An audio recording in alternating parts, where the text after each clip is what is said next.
Pwede na sanang alisin ang dalawang barko mula Indonesia na sumadsad sa mababaw na bahagi ng Manila Bay kahapon.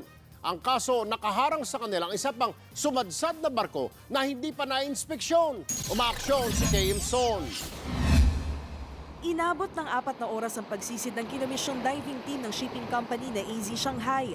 Ang kanilang pakay, inspeksyonin ang mga sumadsad na barge at tugboat ng kumpanya malapit sa seawall ng Manila Bay. Sa tagal ng binunong oras sa ilalim ng tubig, ilang beses ding nagpalit ng oxygen ang mga diver. Tubig, masyadong murky. Masyado? Madilim. Matapos ang inspeksyon, nag-report sa kapitan ng barko ang diving team. There's no damage. So Everything is okay. Kwento ng kapitan, magbabagsak sila ng 7,500 toneladang uling sa Maynila mula Indonesia. Nasa gitna na raw sila ng laot nang mabalitaan ng paparating na bagyo. During the voyage at sea, at first we see the tornado. Okay. There near Mindoro. Okay.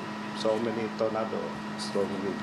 Pinuwersa raw nilang umabot sa pantalan hanggang sa makarating sila sa Manila North Harbor noong Biyernes matapos ang 12 araw na paglalayag. Pero dahil wala pang bakanting daungan, kailangan nilang maghintay sa quarantine area. Hanggang sa humagupit na sa Manila Bay ang bagyo noong linggo at tinangay ang barge at tugboat. I feel scared, little afraid also. And pray to Buddha, save us.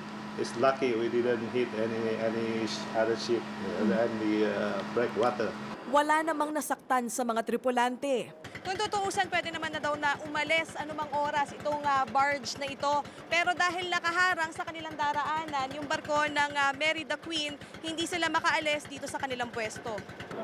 Sa Mariveles, Bataan naman nakadaong ang MV Mary the Queen nang manalasa ang bagyong Lando.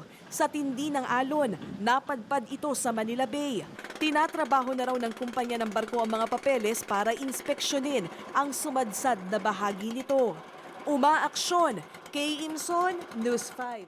Be sure to come back. News 5 everywhere. Copyright 2015.